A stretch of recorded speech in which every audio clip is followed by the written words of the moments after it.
Qan içdiki boğaq. 2. qism. Ularda Zeydin Qariga ajoyib ixlos bor edi. Bu faziletlik adamga cho'nqur ishinatdi.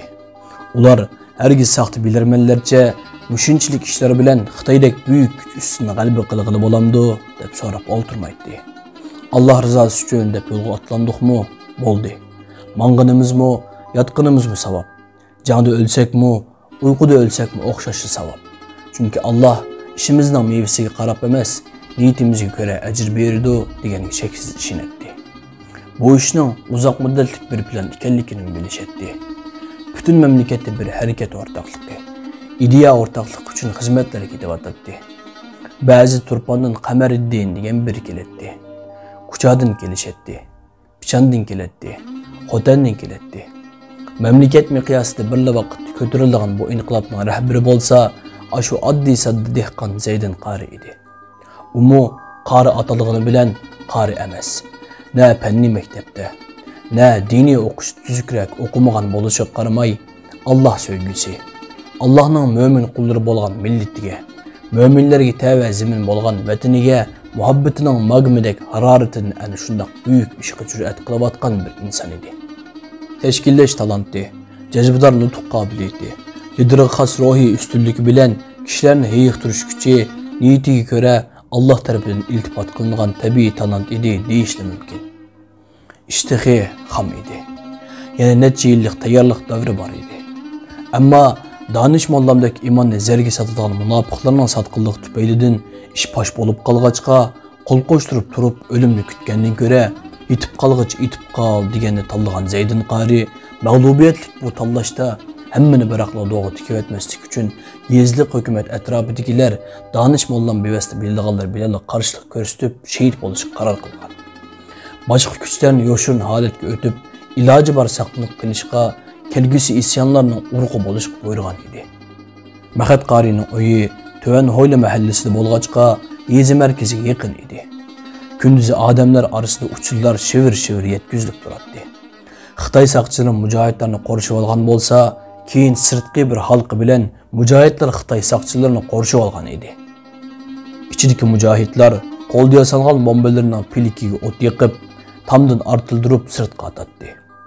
Gum qilgan hayvatlik partilgan ovoz chiqatdi-yu, ammo o'layotgan Xitoylarning ayyaları tuyulmaydi. Gümbürleş sadası bilenla bir narsa hush qo'ytib havoga uchqanligi bilinadi. Mehmet Qari özünün aşı qorşavdikiler içti bolmaganiga, shular bilan bir şehit bolmaganiga içi puşatdi. Amma bu Zeydin Qarining buyruq edi. Onun hayat qilishimi o'xshashli muhim edi.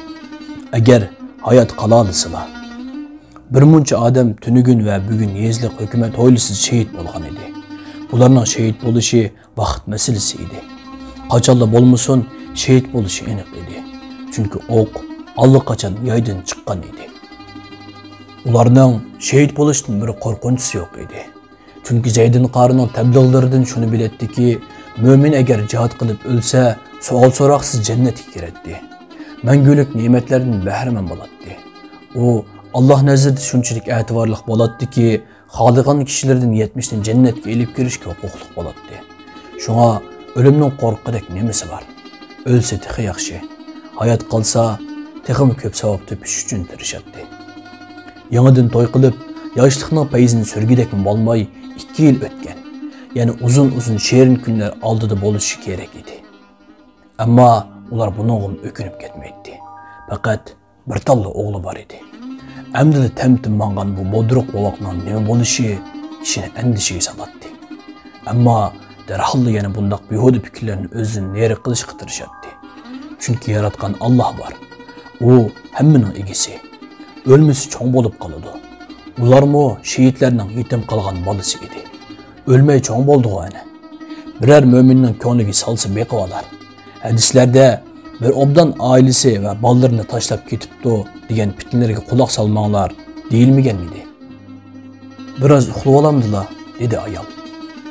Sodiq hamrohining pichirlagandek ünüş bilen esik kelgen Mehmet Qari ayolning ko'ngliga qo'rqinch salmaslik uchun o'zini xotirjam ko'rsatishga tirishib, "Shundoq qilma yemsa" dedi. "Uxlaymiz anisi, uxlamay nima bo'pti ekan?" Amma uning g'ashlik qo'rqinchdan emas, balki yezi markazidagi ishlarning o'ylagandek bo'lmaganligidan edi. Bu g'ashlikda uzun zaman parvish qilgan bir ishning az qolganda barbod bo'lishida paydo bo'lgan ichi etishish hissi yotadi. Ish joyida bo'ladi deb umid bog'langan bir ishning o'ylamaganda bir chatoq bilan kutmagan natija berganida tug'ildigan achchiqi bor edi. Mahad qari ayoli bilan kechalari uxlamay sho'ri qaynatib hozirlagan. Keyin Qashqarda masjidlarga qo'ydirib kelgan cho'gun qapoqlarga qachilgan yoki kalti kesilgan turbalarga qachilab, eg'iziga yog'och qiqib hozirlagan bombalarning faqatla ovoz chiqarishdan boshqaga yarimishi yurakni mo'jatdi. Ular maktab yuzi ko'rmagan, askarlik tarbiyasi ilishga fursat bo'lmagan sodda dehqonlar tursa, qo'riq bilan bomba yasag'li bo'lmaydiganligini, qo'riqning faqat o'q uchunla ishlatilganligini qandoqmi bilsin? Kaçki bu milletning bilarmanlarida ashunchalik jur'at, ashunchalik ruh bo'lgan bo'lsa, ularga ketilib birer ilmiy maslahat bergan bo'lsa-chi.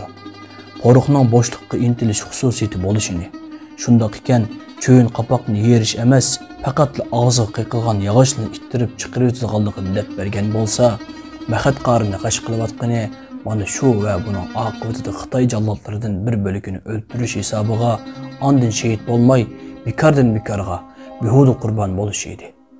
Gerçi Allah'ның va'disiga ko'ra, ularning Alloh oldidagi ajri kemaymisimu, yangi kishi qilgan ajrining bo'sh ketayotganini, jinining arzon qurbonlik bo'lishini ko'rsa, chiday olmaydigan gapkan. Guldirmamilik shiddatli yomg'ir harpisida havo dimiqlashib, bo'shliqda nimadir qamalib olgandek bilinadi. Bu kecha favqulodda bir g'avg'oni homilidek. Bütün canlıklar, daryolar, saylar, şüdigerlikning çalmasından yasalgan eski öylermi, bütün cismi ming ko'z ve quloq bo'lib, nimanidir kutayotgandek edi. Yangisardan chiqqan bir qo'shin Atuşbağ kentini aylanib, Küsen daryosidan o'tib, Gulbog' va Toshminoq tarafdan yeyilib, janub va g'arbiy janubdan shimolga siljimoqda edi. Opal, bo'ri Xitoy taraflaridanmi qora cho'millarda qimildigan sonsiz askarning shapisi keladi. Ammo ular uzoqda bo'lg'ach, barindagi sun'iy jimliqni buzolmaydi.